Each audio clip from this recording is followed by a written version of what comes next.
afternoon, and welcome back to the Hotshot Haven. Let everybody get a chance to get in here. We finna do a live video. It's hot.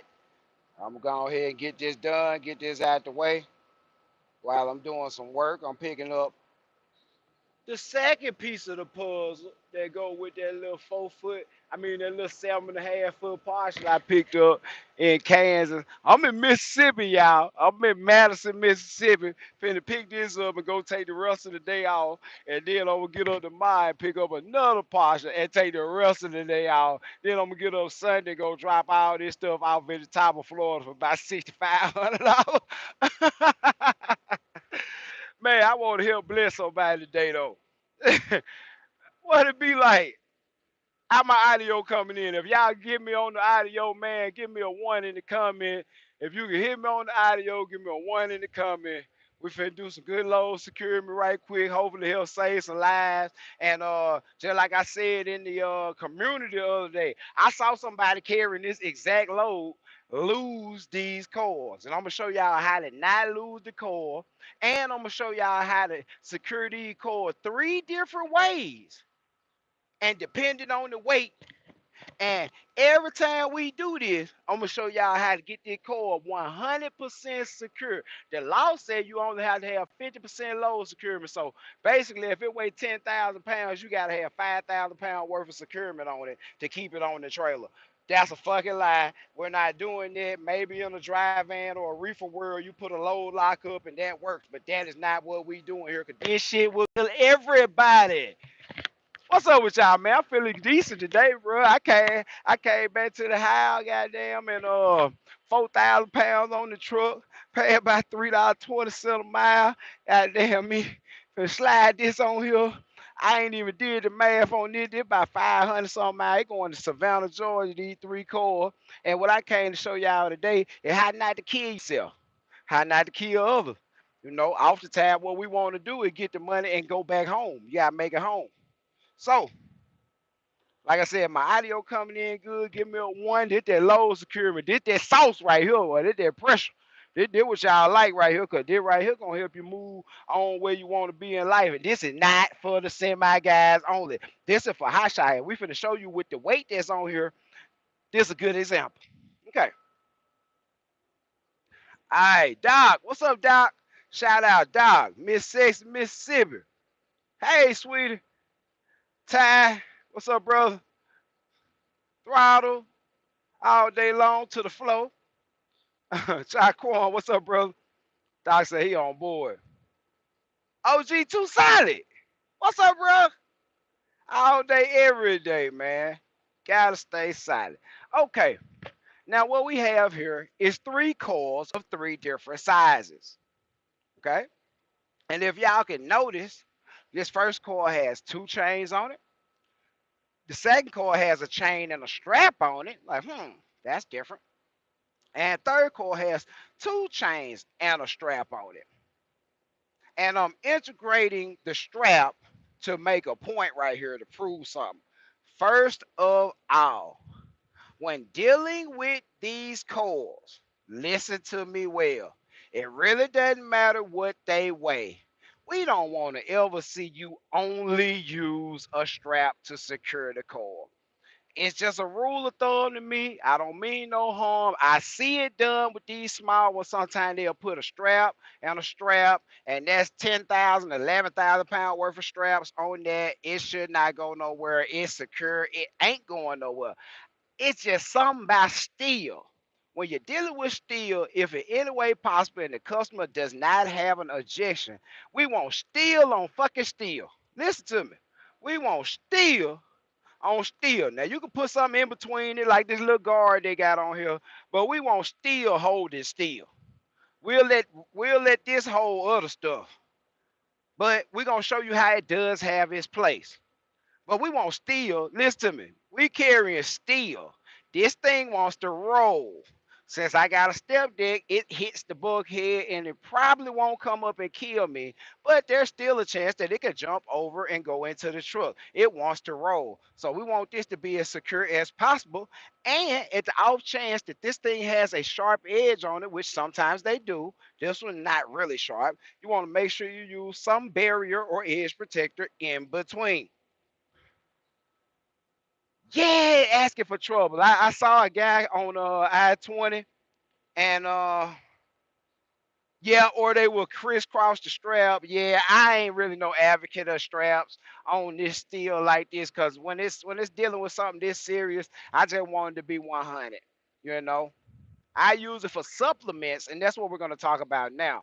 It's supplements, what I call supplementary load securement.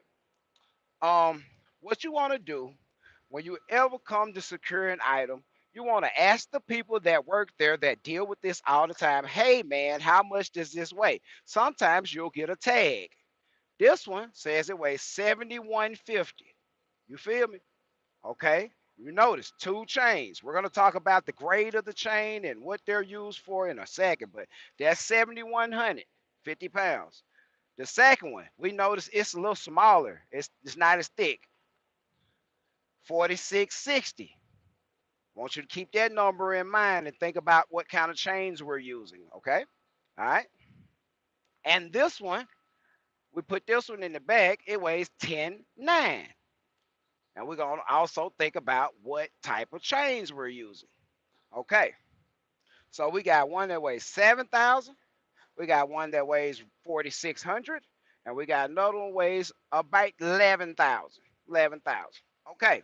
So like we said, the law says you only need 50% load securement. So just as a sake of argument, just about 3,600 pounds of load securement would be necessary. In theory, that's one of these small chains.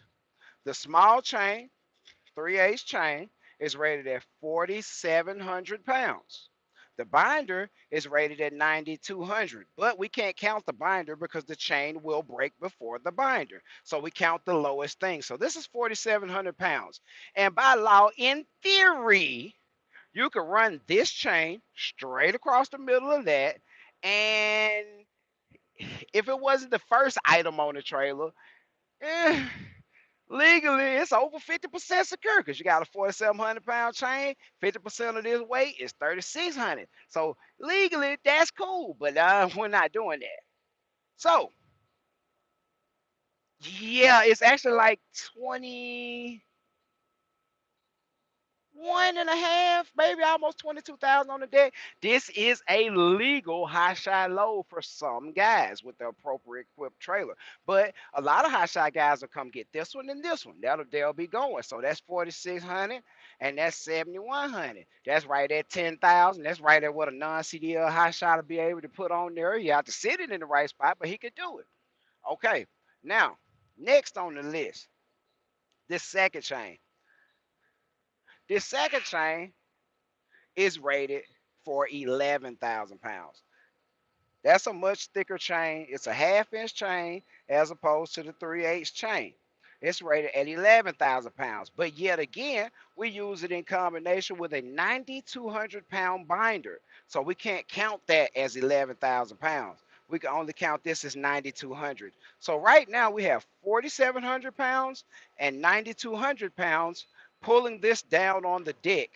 And if you'll pay attention, the front of the truck is that way. So we're making a real biased reason to put the more capable chain towards pulling it backwards to keep it from flying forward, because most of our momentum will be going forward. So if you look at the weight, 7,150, and you look at the chain, and this is rated for 9,200, it's sufficient to say that this one chain could be straight across the middle by law and by what it's rated for. It's 100% secure with this 1/2 inch chain. But we don't want to do it like that. We want to keep this 1/2 inch chain pulling backwards with 9,200 pounds to keep it from going that way. So we're over 100% securement to stop it from even going forward, not just to keep it from moving. We 100% just to keep it from going forward. And we over 100% right there to keep it from going backwards, which both of them are in conjunction. Call center voice on. And like say, we are 100% secure on this chain, pulling it from going backwards. The likelihood of it going backwards is very, very slim, but the likelihood of it going forward is very high. So we want to concentrate our efforts on keeping it from going forward while also keeping it on the deck. Next, so that's 7,100 pounds. 7,100 pounds with 9,4, that's 13 plus 1, that's 14,000 pounds on 7,000 pounds. Yes, sir. Tall geese, what up, baby? Pick that thing up. All right, now we got the next one. 4660. Okay, this 3/8 chain, again, rated at 4,700 pounds. These are grade 70 or better chains. These are hardened steel links. They are welded and ground, and we are always, always, always hooking to the non-welded side of the chain. Always, always, always. There's the weld. There goes the weld right there. And we're hooked to the non-welded side. So we don't pinch that weld and create a spot where it's going to break. So back to the second coil. 4660. At 4660, legally, by law, this 4,700 pound chain is 100% secure.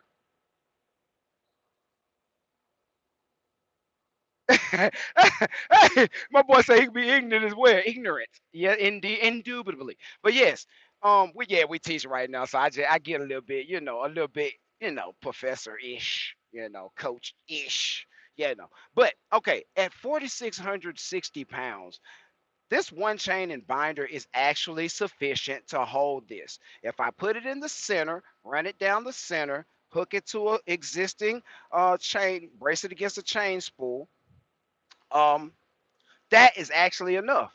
But what we did was we supplemented, not replaced, supplemented the load carrying capacity of this chain, which is 4,700 pounds, with the load carrying capacity of this strap, which is 5,400 pounds. So now we have 4,700 pounds and 5,400 pounds working together, which is a little over 10,000 pounds to hold a 4,600 pound coil.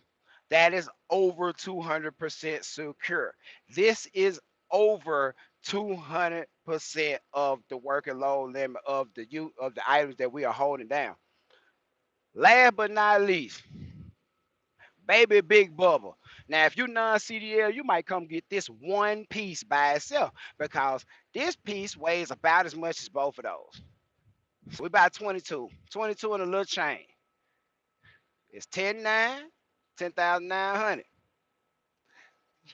Yeah, I do hook the binder on the rub rail tall geese. They do have J hooks that go down in this groove on my trailer.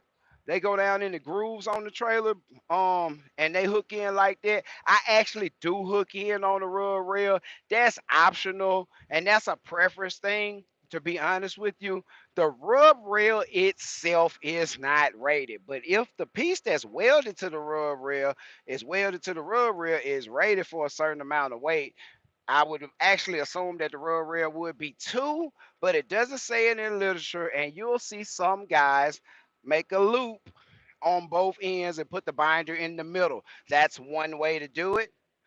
Only real consideration I would tell you guys is if you're hooking into the rub rail, brace against, hey, brace against the chain spool. That's the round item. Do not brace against this.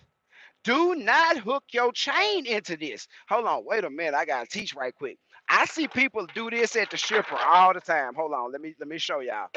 Let me show y'all this shit. We not doing this.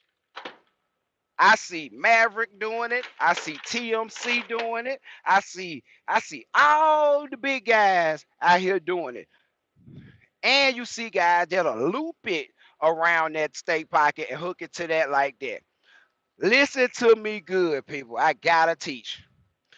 There's a lot of flatbed owner operators from big companies and everything. They're getting trained to do this shit really, really incorrectly. And this is a way to hurt yourself, guys. Okay.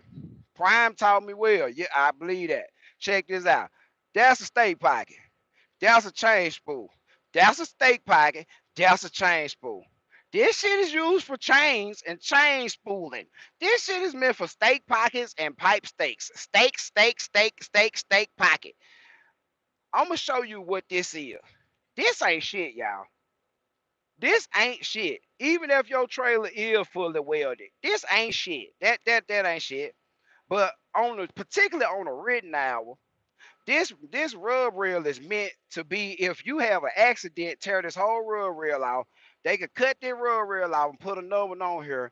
These fit in slots in a modular way on the side of the trailer. If you look right there, those pieces join. They're not welded. Those pieces join. Listen to me good. They're joined, but they're not welded. That's welded. That's welded.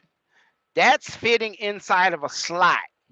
So what happens when you hook to something that's not firmly welded and it's just inside of a slot? Let me show you what happens. Same thing that happened when you put your load leveler with too much weight on it and the shift shifts forward. It ripped that shit. It in a slot. See that slot right there? It fits in a slot. It used to look like that. But when you hook onto it like that or you use load levelers, it will bend and the forces will break it. So what happens to whatever's hooked onto it? That hook probably is gonna come off. And whatever you're pulling, it's probably gonna come off the trailer. We don't brace against that. See how we braced against that chain spool and it's pulling back that way? You see how it's pulling back that way and it's braced against that? That's fully boxed and welded. That's fully boxed and welded. Even if we were pulling the opposite direction, we would just brace on that side. We do not brace against these. These bend. They are actually meant to bend in a certain way, but they bend. So we're not gonna use that. We're gonna stop that shit before people start doing that shit. Stop wrapping your chain around the steak pocket, because when you put the clamping pressure on it, it squeezes it closed. Now you can't get your 2x4 steak in there no more. Now it don't work. It don't work. You see what I'm saying? You really fuck your trailer up. Okay, back to the 10,000 pound coil. All right, proof positive, 10,900 pounds. We got the half-inch Mr. T chain rated at 11,000 pounds in conjunction with the binder that's rated at 9,200. So we can't count it as 11. We count it as 92. And once again, we have the 4,700 pound chain with the 9,200 pound binder. We cannot count it as 92. We count it as 4,700. Then on top of that, we have our 5,400 pound strap in the middle to supplement the two chains. Now, if we look, the law requires 50% load securement. At that rate, that would be 5,450 pounds. This chain is rated at, it's sitting here at 9,200 with the binder combination. That in itself is over 50%. That's almost 100. It's right at 90% secure. Then we add the 50% that were almost there, almost 50%. That's about 40% of it. So we got 90 and 40. That's 130%. And then we're going to add another 5,000 pounds, which is right at 50%. That's 180% load securement on the weight per what this working load limit of these items are. And this is what you're looking to do. You're looking to always promise less, deliver more. Say less, do more. And when it come down to this weight, read less, strap more, chain more. If it say 5,000 pounds, it's just estimated at 6 and put enough on there for 7. But by no means are we leaving this to come out on the highway, and we don't want to endanger the lives of the public. But like I said, these are what they call suicide coils. They say people that run these coils every day, every day, like they are trying to kill you. People that run these every day may perhaps have a suicide mission, or they may be very good at load securement. One of the two. But I say this, I'm gonna get out of here. I gotta tarp this, and I just took time out of my day to show y'all some stuff before I tarp this and let y'all know. And also, in the pursuit of being safe, you take all your extra chain, put it inside of the coil, inside of the coil, inside of the coil, and bungee it securely. Use your bungee. Bungee it securely. With the half-inch chains, it's not as critical to bungee because that is an extremely heavy chain and it's really not going at. Oh no, hold on. Let me see. Let me see. Now, these the 3A chain, they at 4,700, bro. Oh no, that's a 516. You right, you right, you right. You right. That's a 516, baby. Hold on. I got some 3As over here. Damn right. That's a 516 chain. Hold on, bro. Get our mind right up in here. That is a 516 chain. But yes, sir, it is rated at 4,700 pounds. You might have the size wrong, but you need to have the weight right. Now that's a half-inch chain, G70, and it's rated at 11,000. And you right, sir. Hold on. Let me get back to the nitty-gritty. Ain't nobody above a straightening. That's a 5/16 chain rated at the 47 I was talking about. So we was small on the size, but we were right on the weight rating. Hell yeah. Hell yeah, OTRJ. Love you, bro. Appreciate that too, man. Can't never be too right. Make sure that stuff right. But all you want to make sure is that your chains are rated for what you're doing. It adds up. You got forged G70 grade chains or better. Like I said, forged G70 or better. That's a half inch. That's that Mr. T, rated 11,000 pounds. But like I said, y'all have a blessed day. I'm glad y'all came up in here. Appreciate your OTIJ. Yes, sir. We big country. Yeah, I'm trying to be like y'all a little bit, man. I'm finna just, like I said, I slid that on there and topped it. That 7.5 feet I was telling y'all about. A little on the $3 side. Going to Live Oak, Florida, wrapped and strapped. And then we're going to put these up. We're going to start these up. And get what? I'm going to go home and chill. And I'm going to put something else on them 25 plus, probably about 27 feet I got left. Probably about 20,000 pounds of weight I got left. We're going to roll out with something else tomorrow. So we're going to stack it up, and leave out Sunday. Probably drop out Monday morning, do a round robin. 3 drops on a Monday. Probably get about $6,000 for the week get started good and come on up out of there, baby. Boy, he said he up there to counter the line. Boy, they been paying some money to go up there, boy. Hey, man, but y'all be blessed, man. Y'all keep that thing between the mayonnaise and mustard. Y'all already know what I say about a hater and a mammy. Over secure, never under secure. Y'all have a safe trip. Big country, $7 a mile. That's what you're supposed to be doing, baby. I want to own an op so bad. I could cry. Get what? Don't cry.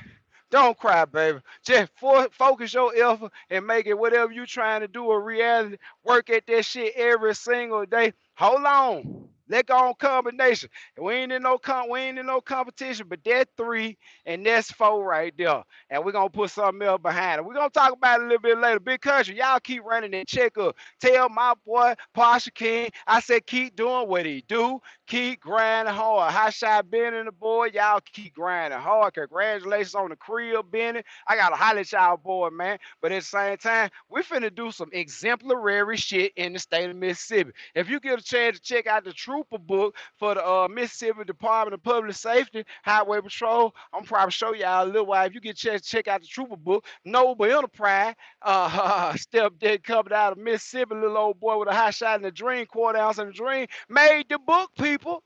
We made the book on some real shit. They like, oh man, who are these people moving all this stuff? And what are they doing? And we made the book. So get what? History being made every day. One load at a time. 1,000 move for $1,000. Quarter ounce in the dream. Y'all holler at me later on, man. Jonathan.